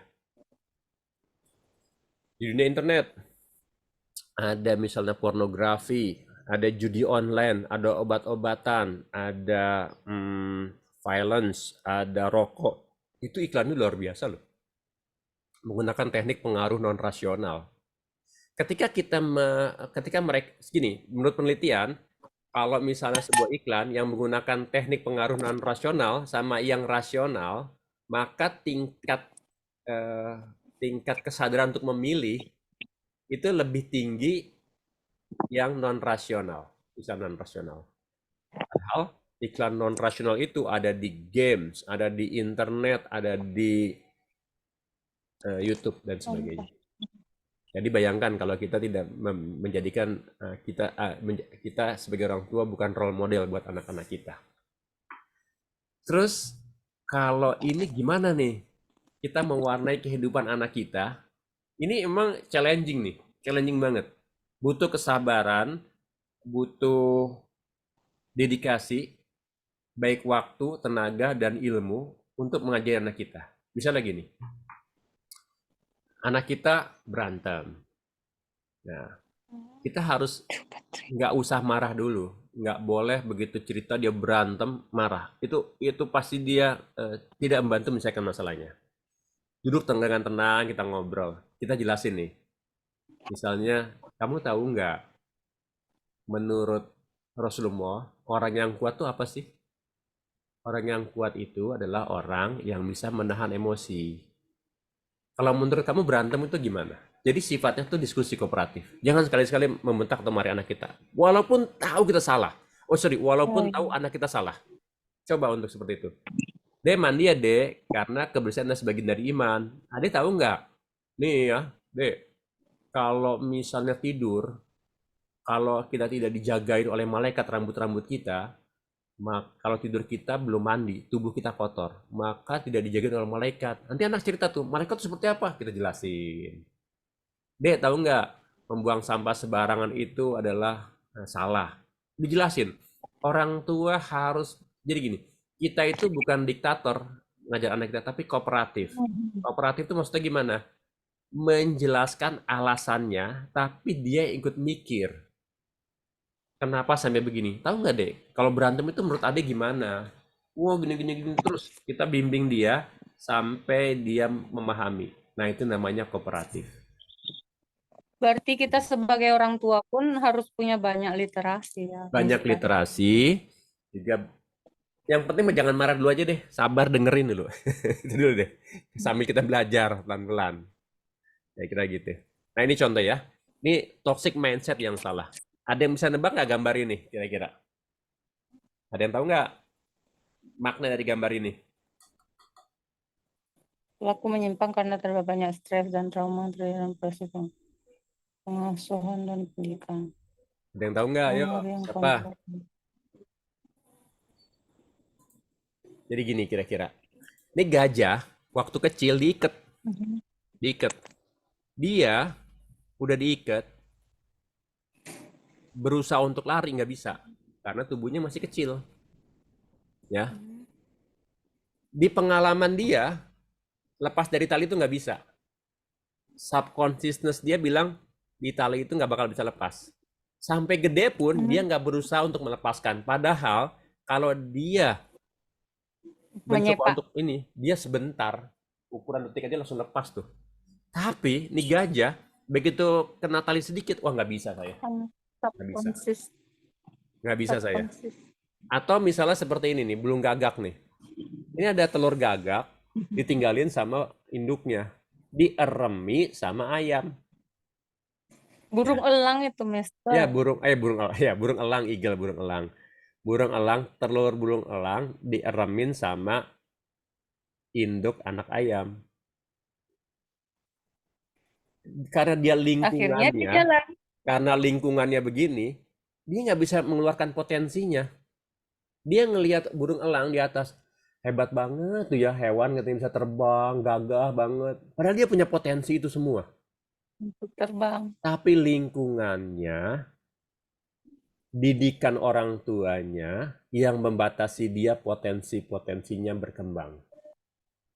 Mindsetnya bahwa kamu tuh anak bodoh, kamu tuh nggak bisa terbang, kamu tuh bukan gagah, yang membatasi dia untuk bisa terbang, gagah, layaknya burung elang. Kebayang nggak kita tuh? Anak-anak kita Ya. batasi potensinya, yang elang itu, yang jenius itu, oleh mindset kita, terutama pada 6 tahun pertama. Dengan trauma-trauma, stres-stres pada pola pengasuhannya. Kontraproduktif itu menjadikan toxic mindset. Potensi gajah yang cukup besar itu dibatasi oleh mindsetnya sendiri bahwa dia tidak bisa lolos dari tali. Ya kira begitu. Siapa orang kita yang membatasi anak kita? Ayo. Gak sadar loh kita loh, bilang anak kita bodoh, anak kita ini. Saya aja ngerasa kok.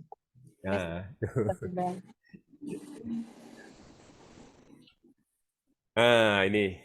Respon-respon yang saya beri ketika anak itu marshmallow. Ini Prof. Walter Mischel dari Stanford University. Dia mencoba ada berapa puluh anak di Stanford University, namanya marshmallow test kira-kira. Jadi anak ini dikumpulin, di hadapan dia dikasih permen marshmallow ini permen. Kemudian bilang begini, kalau yang bisa nunda 15 menit, maka dikasih 2 permen. Ya, dikasih 2 permen. Kalau yang nggak bisa nunda, 1 permen doang. Oh, mulai tuh anak-anak ada yang coba jilat-jilat, ada cium-cium udah nggak tahan gitu kan. Ada yang sampai mukanya udah sampai nggak tahan gitu kan.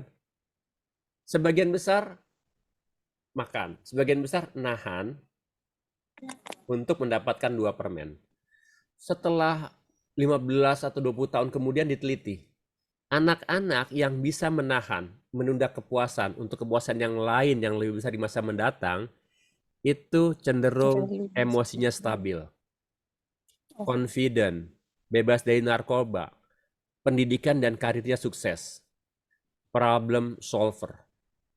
Sebaliknya, anak-anak yang tidak bisa menunda kepuasan, apapun disediakan oleh orang tua secara instan, tanpa proses, tanpa usaha, cenderung obesitas, cenderung kesehatannya buruk, cenderung membuat masalah, tingkat pendidikannya dan karirnya juga biasa, emosinya tidak stabil. Ajarkan anak kita good things takes time. Latihlah anak untuk bersabar dan berusaha untuk mengikuti proses. Jangan berikan anak-anak kita secara instan. Even itu misalnya dia memberikan hadiah, apa segala macam. Kita harus mengapresiasi setelah dia berusaha. Itu namanya marshmallow test di Itu Stanford latihannya. University. Latihannya. Apapun. Misalnya begini. Untuk melatih anak kita merawat mainannya, kalau dia hilang, jangan kita beliin mainan yang sama. Walaupun dia nangis. Bilang, kamu harus ini dulu, nanti baru Abi beliin mainannya. Itu ngelatih kita untuk menunda kepuasan untuk kepuasan yang lebih besar lagi. Dalam terminologi agama, menunda gratifikasi untuk gratifikasi yang lebih besar di akhirat namanya dosa. Orang yang tidak bisa menunda. Jadi orang yang tidak bisa menunda itu, dosa adalah tidak bisa menunda gratifikasi. Korupsi kan tidak mengikuti proses. Dia cenderung mengambil secara instan kekayaan, dia tidak ikutin proses. Pemerkosaan, menikmatin kepuasan sesaat, tidak bisa menunda kepuasan untuk menikah dulu dengan proses. Kecenderungannya sangat luar biasa bagi anak-anak yang kita siapkan segala sesuatunya secara instan. Itu hasil kesimpulan dari marshmallow test di Marshmallow Stanford test. University. Stanford University. Ada pertanyaan. Jadi dosa itu adalah tidak bisa menunda gratifikasi untuk gratifikasi yang lebih besar di masa mendatang. Terminologi dosa menurut istilah modern. Terminologi dosa Ada itu tidak bisa pertanyaan? menunda gratifikasi untuk di masa mendatang. Ada pertanyaan? Kak, kan ya Kak, saya mau nanya lagi Kak Ayu Kak. Ya, Mbak Ayu. Ini Kak, kan kalau saya pernah baca nih artikel, satu bentakan itu mematikan 1000 otak kecerdasan anak ya, Kak ya. Aku Nah, kecampur sama suara-suara sekarang nih. Ulangin dong Mbak Ayu pelan-pelan. gini Saya Kak, saya pernah baca nih, Mm-mm. satu bentakan itu bisa mematikan 1000 saraf kecerdasan otak anak. Satu apa? Nah, Satu satu apa tadi? bentakan, Oh iya, bentakan ya. bentakan Mm. bisa mematikan 1000 saraf kecerdasan anak. Iya betul. Nah, pertanyaannya gini Kak, boleh nggak ketika kita kesel ke anak gitu ya, sebagai ibu yang suka ngomel gitu ya, rata-rata kan ibu gitu Kak, mesti kosakatanya lebih banyak buat ngomel gitu. Tapi ketika seorang ibu itu ketika kesel gitu ke anaknya, udah nih, aku udah nggak mau aku nggak akan ngomel lagi, cuma kita melotot gitu, gitu misalkan, boleh nggak Kak kayak gitu Nggak aja boleh, Kak? sama. Apakah itu Akan bisa bikin membuat anak luka juga? juga. Membuat luka juga. Oh, meskipun bukan secara lisan gitu ya? Iya, bukan. Gestur tubuh yang itu juga membuat luka juga. Jadi Tapi kalau misalnya inersi gitu, itu bisa disembuhin nggak sih Kak sebenarnya? bisa nanti diajarin. Indonesia. Bisa nanti diajarin. Ini masih panjang. Udah 9:30 ya, Mas Aulun baru halaman berapa sih? Oke, lanjut ya. Lanjut. Nah, ini Howard Gardner dari Harvard University. Saya pernah baca bukunya Multiple Intelligence. Setiap anak atau individu memiliki banyak kecerdasan. Bukan satu kecerdasan saja, banyak kecerdasan. Bisa jadi saya misalnya mempunyai kecerdasan verbal, linguistik, dan logical mathematical. Karena saya senang matematika kan. Jadi saya juga bisa misalnya saya bisa verbal atau logical. Atau mbak-mbak yang lain juga. Anak kita itu bisa. Yang harus kita siapkan itu adalah bagaimana menstimulan kecerdasan itu. Nah, di atas itu semua ada namanya Islamic Spiritual Intelligence yang melengkapi dan menguatkan. Misalnya begini, kalau seorang yang suka musical kan harus dibatasi oleh nilai-nilai spiritual, nilai-nilai tauhid. Kalau yang mempunyai kecerdasan misalnya visual gambar, kan kita bisa arahkan dengan kecerdasan yang spiritual intelligent. Tapi masalahnya pendidikan kita yang disebut pinter itu adalah yang matematikanya jago, yang IPA-nya jago. Padahal kecerdasan di Amerika sudah dimulai diakui nih, misalnya kecerdasan kinestetik sebagai seorang atlet. kecerdasan naturalis sebagai biologs, atau misalnya dia bisa mengidentifikasi, atau apa namanya, environmentalis yang apa namanya, aktivis environment atau apa, aktivis lingkungan, atau yang visual yang suka arsitek, suka gambar, atau interpersonal yang berkomunikasi, orang-orang komunikasi yang mempunyai kecerdasan Oh, tersendiri, bisa nggak gelap. suara ini? Tertutup cahaya ya. Suara siapa nih? Atau kecerdasan interpersonal, berkomunikasi dengan orang lain, sebagai politisi atau dan sebagainya. Nah, masalahnya pendidikan kita itu menjalankan satu bentuk kecerdasan saja. Misalnya seorang anak dikatakan pintar, dan kita pun menyepakatinya bahwa yang namanya pintar matematika, IPA adalah cerdas. Anak sosial, anak ilmu komunikasi itu tidak cerdas. Sementara pendidikan kita tuh lebih cenderung ke sana. Padahal di bukunya Daniel Goldman, di Emotional Questions, buku EQ, anak-anak yang secara sukses, secara finansial, secara karir, itu mempunyai kecerdasan rata-rata. Bukan kecerdasan yang matematik yang tinggi apa segala macam. Kecerdasan matematika yang tinggi, yang pintar, itu cenderung menjadi dosen-dosen, dan mobilnya mungkin mobil-mobil yang cicilan berapa tahun lah. Sementara anak-anak yang punya kecerdasan yang lain, kecerdasan yang sosial, intelijen, financial intelligence, interpersonal segala macamnya, itu secara finansial, secara karir, mereka menjadi CEO dan menjadi orang-orang yang sukses di dalam kategori Forbes orang-orang kaya tersebut. Jadi mereka mempunyai kecerdasan 110 sampai 120. Jadi Howard Gardner mengatakan bahwa kita harus menemukan kecerdasan anak kita. Kita harus menstimulan anak kita di tingkat yang sangat maksimum. Jangan berhenti bahwa anak kita tidak bisa matematika, tidak bisa IPA, itu dunia Itu kiamat. nggak cerdas. Tidak tepat sama sekali. Ada kecerdasan emosi, seperti misalnya determinasi, kesungguhan, tidak pantang menyerah. Itu yang harus kita bangun di kecerdasan emosional itu. Itu menurut Howard Gardner di Harvard University. Sampai sini ada pertanyaan. Nah, berikutnya, kan ini ada berapa cara ya tadi ya.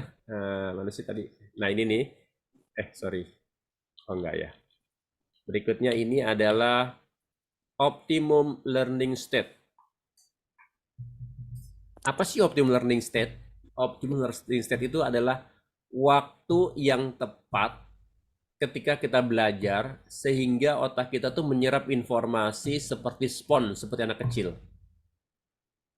Kondisinya seperti flow, kita itu timeless, udah nggak inget waktu. Kalau bahasanya siapa nih, si yang Mihaly, itu dia bilang yang mengenalkan flow state, itu kita dalam hypofrontalis transient. Kita tuh bener-bener kayak deep banget, kalau bahasa psikologi namanya in the zone. Kita fokus, kreativitas muncul, kemudian dopamin juga banjir, kita happy dan relax banget, mind blowing.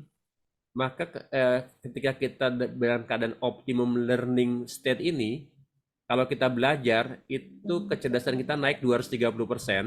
Kalau kita mempelajari sesuatu di luar belajar sambil bermain, maka itu meningkat kecerdasannya menjadi 490%.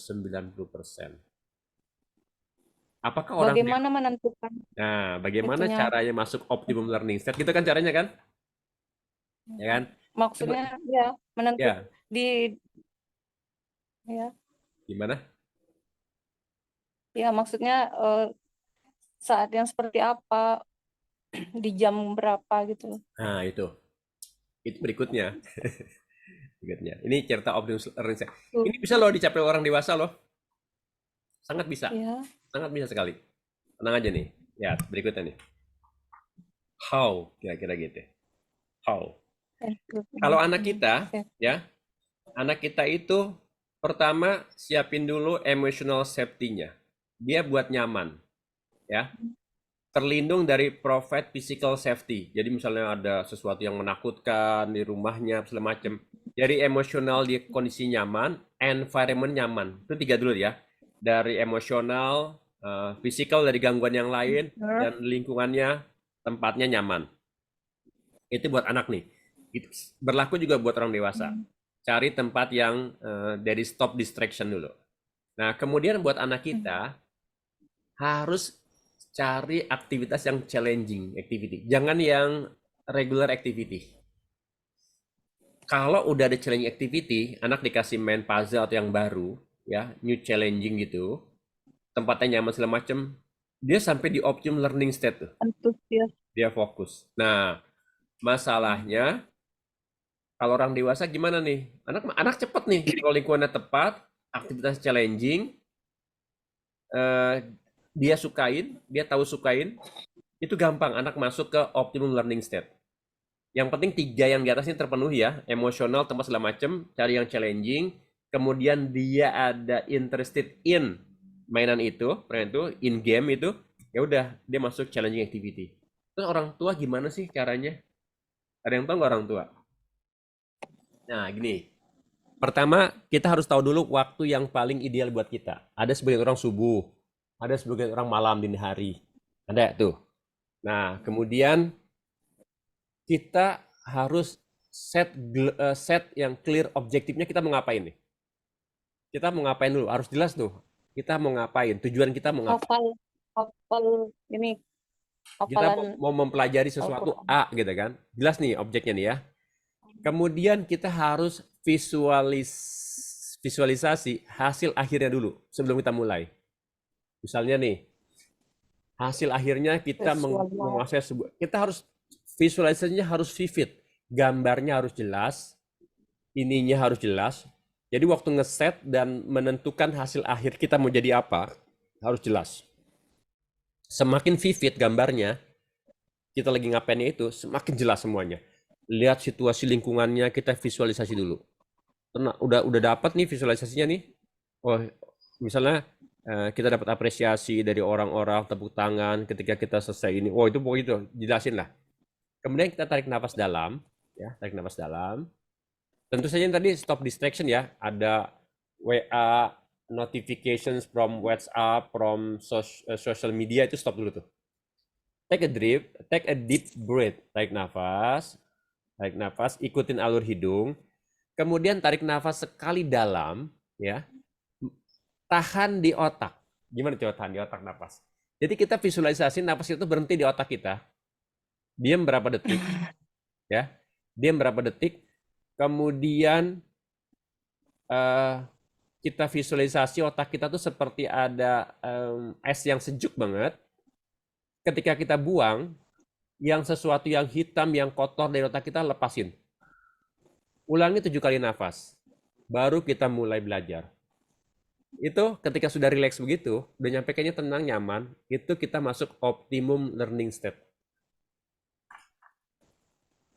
Kita belajar udah situ. Berarti artinya sana kita buat nyaman dulu, nyaman. kemudian diri kita nyaman, baru Goalnya disetujuin dulu. Kan stop distraction dulu nih, yang notification stop, set ini goalnya Mbak ya. Kemudian visualisasi hasil akhir kita menjadi apa, ya. Semakin vivid gambarnya, semakin detail, semakin baik. Tarik nafas biasa, buang hidung. Tarik nafas, tahan di kepala. 7 hitungan, buang pelan-pelan. Visualisasi ada es yang segar di otak kita. Buang yang hitam-hitam lewat hidung. Lewat mulut, lewat mulut. Kebayang nggak? Iya, maksudnya itu kayaknya bukannya malah tidur tuh, Mister. Kayak makanya gitu pernah juga kan saya bilang tadi itu, cari waktu yang paling ideal buat kita belajar tuh kapan. Kita masing-masing tahu lah. Yang paling kita enak tuh belajar tuh kapan sih gitu kan. Nah itu di situ mulainya. Gitu. Ada pertanyaan?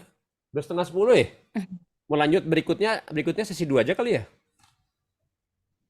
Iya kayaknya ya. Berarti sampai di Optimum learning state. Baru 29, ya Allah 29 ya.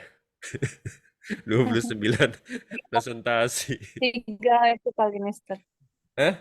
Bisa 4 Mungkin sesi, mah. Iya, bisa 3 sesi itu. Sesi ya? 3 sesi. Ini udah 2 jam lebih. sampai sini Mm-mm. ada yang mau ditanya Sesi. gitu kali ya Mas Ben ya. Kenapa? Mungkin sampai di sini itu mungkin dari teman-teman barangkali tadi belum sempat Oh iya, nanya gitu. mau tanya. Belum sempat kejawab juga kali Mister. Oh iya, ada yang belum sempat kejawab. Ada apa pertanyaan tadi? Ada tuh Mister yang pertanyaan tadi. Saya juga Apa? butuh untuk mengkat.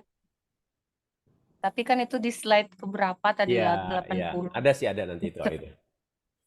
Ya, saya ingat insya Allah. Nah, berikutnya ini terakhir deh. Kenapa kita butuh storytelling buat anak kita sebelum tidur, terutama sebelum tidur ya? Atau tidak menjelang tidur juga nggak apa-apa. Tapi yang paling ideal itu adalah sebelum menjelang tidur. Karena itu otaknya sudah masuk ke gelombang alfa, gelombang yang rileks. Kenapa kita harus mencoba untuk melakukan storytelling buat anak kita? Ada setidaknya 9 manfaat. Yang jelas pertama boost buat otak development-nya untuk melatih atau meningkatkan interactive learning dia. Nah, encourage good listening skill-nya. Jadi dia fokus di listening skill-nya akan bagus anak-anak. Kemudian menambah jelas vocabulary-nya. Kita sambil jelaskan dengan perumpamaan agar dia lebih mudah. Ya. Kemudian melatih orang untuk kerja di teamwork. Jadi melatih memahami orang berbicara. Memahami orang lain untuk berbicara. Itu manfaatnya. Kemudian juga ini jelas bisa merilis stres. Kemudian membangun komunikasi antara orang. Kemudian ketika dia bercerita, pasti anak itu akan berimajinasi. Nah ini, imajinasi, kreativitas itu sangat penting buat seorang anak. Kemudian dia akan belajar tentang gesture, facial expression di orang-orang. Nah, kelemahan kita sekarang ini, kita itu di dunia yang maya seperti ini, kita kan tidak belajar gesture, body language, sama facial expression. Jadi dengan storytelling sambil kita menunjukkan wajah kita, kemudian perubahan mimik, perubahan gesture, perubahan body language, itu akan melatih anak kita untuk memahami ketika dia mengalami social interaction dengan yang lain. Ayo Chandra, silakan tanya. Chandra angkat tangan. Mana Chandra? Oh, lower hand tadi. Kayaknya belum lower hand deh. Ya, jadi kenapa sebaiknya menjelang tidur? Menjelang tidur itu gelombang otak masuk ke gelombang alfa menjelang theta. Di alfa itu tingkat sugestibilitas udah mulai menaik. Critical factor udah mulai sedikit menurun. Kalau kita memberikan cerita-cerita yang baik sambil diberikan ibrohnya, misalnya begini. Belajar kelembutan dan kejujuran dari seorang Abu Bakar As-Siddiq radhiyallahu anhu. Dari Umar Khattab tentang keberanian, dari Utsman tentang kedermawanan. Selalu kita kasih dan melatih anak kita memberikan ibrohnya dan kita pandu untuk mencari ibrohnya. Kecerdasan dari seorang Ali karamahu wajhah, kemudian kisah tentang Abdurrahman bin Auf dengan bisnis dan kedermawanan. Apapun yang diceritakan, itu harus melatih anak kita memberikan sebuah pelajaran. Dan kita juga menceritakan hikmah-hikmah dari setiap peristiwa itu. Membantu dia untuk melatih kreativitasnya dan imajinasinya. Ini contoh kasus nih. Pernah dengar kisah Imam Ahmad bin Hambal? Dia ini founder dari mazhab Hambali, dari para kaum Hanabilah, menghafal jutaan hadis, hafal Al-Quran. Kitab yang paling fenomenalnya adalah Al-Musnad, kitab hadis yang paling lengkap menurut saya. Dia punya seorang ibu yang luar biasa. Namanya Sofia binti Maimunah. Apa yang dilakukan oleh ibunya? Waktu Imam Ahmad bin Hambal kecil, ibunya kalau mau sholat itu selalu menggendong Ahmad bin Hambal. Digendong selama 4 rakaat, sholat misalnya zuhur 4 rakaat, digendong sama ibunya. Nggak pernah putus. Waktu kecil dia membangunkan sebelum subuh, menyiapkan air hangat, dan dia ajak ke masjid. Nggak pernah putus. Dia mengajarkan ilmu pengetahuan dan membiarkan anaknya untuk musafir. Tapi yang paling utama adalah menggendong, tidak pernah absen, Saat menggendong Imam Ahmad ketika ibunya sholat. Gitu. Berikutnya adalah kisah inspiratif dari Thomas Alva Edison dengan 193 hak paten penemuan. Ibunya Nancy Elliot ini luar biasa. Ketika Thomas Alva Edison ini kan mengalami disleksia. Disleksia itu ada masalah dengan bahasa. Nggak bisa dia menganalisis bahasa. Karena kecerdasannya, sekolahnya itu kayak tidak sanggup mengajarkan dia. Dibuatlah surat kepada ibunya, dibacakan di depan Thomas Alva Edison. Anak Anda itu sebaiknya diajar oleh Anda sendiri, kami tidak mampu. Kalimat kasarnya, udahlah berhenti sekolah kira-kira. Nggak usah sekolah lagi deh, kita nggak sanggup lah. Anaknya bandel, disleksia, kurang cerdas lah. Kalau bahasa kasarnya begitu. Tapi ibunya diem aja. Dengan tenang ibunya bilang ini, oke, saya akan mengajari anak saya. Apa yang dilakukan? Dia hanya menyiapkan semua fasilitas untuk Thomas Alva Edison. Dia siapkan buku-buku, dia siapkan yang dia mau, labnya dia siapkan. Sampai ada sebuah buku yang ibunya pun tidak bisa memahami. Dia ajak Edison kepada seorang profesor untuk menjelaskan maksudnya ini. Ibunya sebagai facilitator. Dan ibunya menekankan, kerjakan sesuatu yang engkau sukai. Dan ibunya memfasilitasi, bahkan membantu untuk memecahkan masalah yang dihadapi anaknya. Apa yang terjadi? Dia menjadi seorang inventor, the greatest inventor. 1093 hak paten. Gitu. Nah, ini udah masuk sesi pendidikan Islam. Sampai sini stop dulu ya, udah 9:30. Oke, guys. Iya. Mas Ben tanya bentar. Tadi kan bilang nggak boleh untuk mendidik anak seperti zaman kita dulu kayak gitu ya. Kita harus menyesuaikan dengan Caranya, perkembangan. bukan value-nya, caranya.